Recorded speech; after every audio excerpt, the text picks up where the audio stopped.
Right, Ledwaba was right in front of him. And that height where he could get at him. Now Pacquiao. We may not go to a conclusion, but there's a cut right on.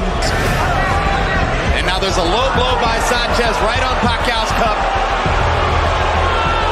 And Marty Denkin sends Sanchez to a neutral.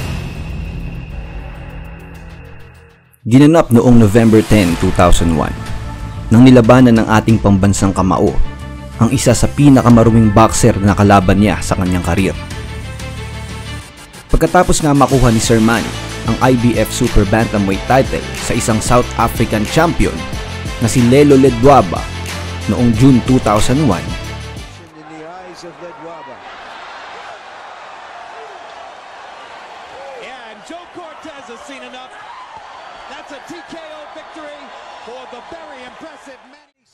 ay sa loob lamang ng 5 buwan ay sumabak ulit siya sa isang world title fight kontra kay Agapito Sanchez na nagmula sa Dominican Republic. Si Agapito Sanchez ang may hawak ng WBO Super Bantamweight title noong mga panahong iyon. Si Sanchez nga ay kilala noon at binansagan nga ng marami na Dirty Sanchez. Nakinalaban din naman ng iba pang mga legendary boxers kagaya ni Barrera at Juan Manuel Marquez.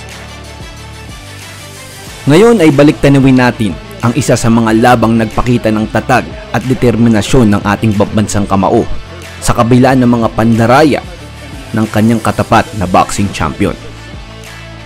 Bago natin simulan, paki-like muna ang video at mag-subscribe ka na rin para updated ka sa mga susunod na uploads. At kung handa ka na, simulan na natin ang bakbakan. Welcome to Siam Sports.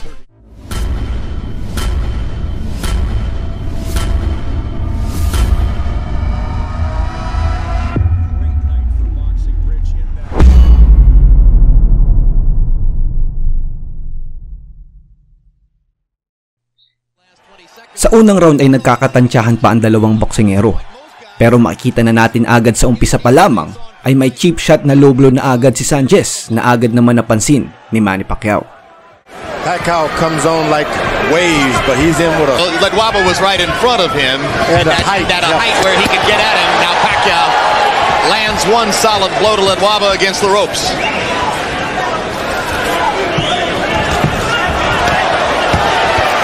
Sanchez, who drives Pacquiao into the ropes and goes to the body himself.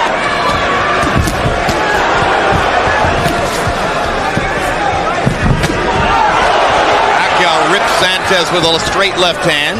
And he's kind of turning to make contact. So round one comes to a close as we go to Sanchez's corner where they speak Spanish. Our interpreter is the familiar Ray Torres.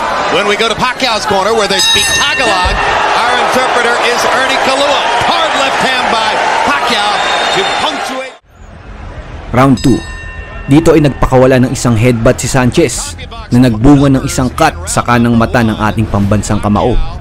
42 punches, Sanchez. Well, now how predictable was that?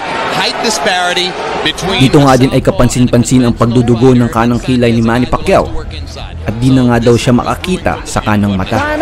Yep, it's all on the wrong eye that Pacquiao is having difficulty with. And another left, right on the cut.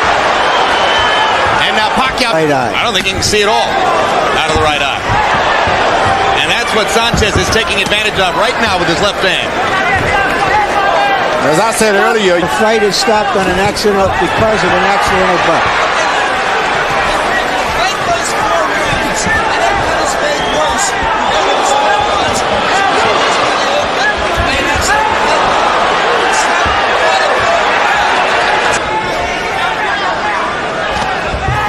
Manny Pacquiao's in unfamiliar territory and doesn't know what to do about it. You must lower your hands to hit Sanchez. And when you do, he's going to get you.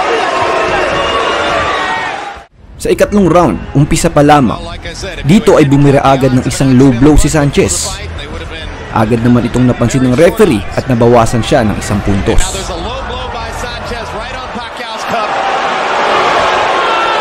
And Marty Denkin sends Sanchez to a neutral corner. That was not a hard low blow. If low blows are hard, no more. That's one on the point though. There was.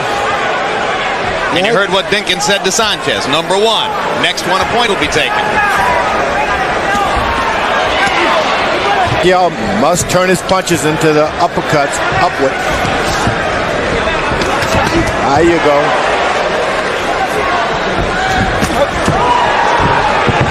Even though you're right back in control. Pacquiao landed that left uppercut, now fires a left over the top. He's starting to reach Sanchez a little bit with his punching power. Sanchez very sturdy.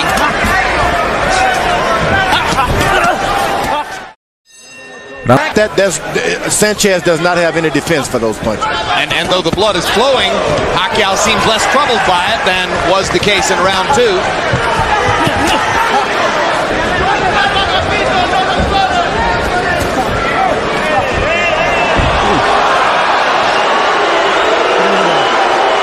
This is a Pacquiao response, I believe, to a low blow. And he may be injured. He also is hit on the back of the neck. He hit him right below the belt also. That's that leg. 5 minutes, Manny. Get up.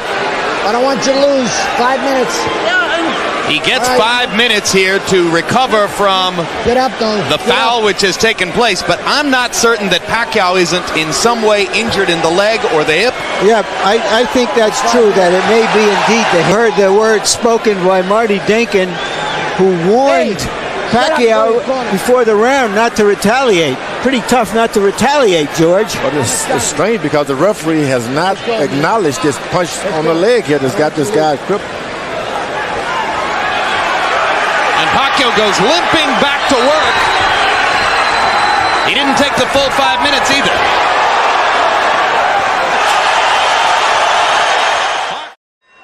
Round 6. Dahil sa isang headbutt na naman na pinakawala ni Sanchez, dito ay tinigil na ng referee ang laban dahil nga sakat ng ating pambansang kamao sa kanyang kanang mata. At nagresulta naman ito ng draw sa laban. Landed more. And with the help of scorecards. And this round will not count. So we go to the scorecards through 5. This round counts. They score the partial rounds. When the fight is stopped in the middle, they score the partial round. Matapos ang laban nila, muli pang bumalik si Agapito Sanchez sa mundo ng boxing.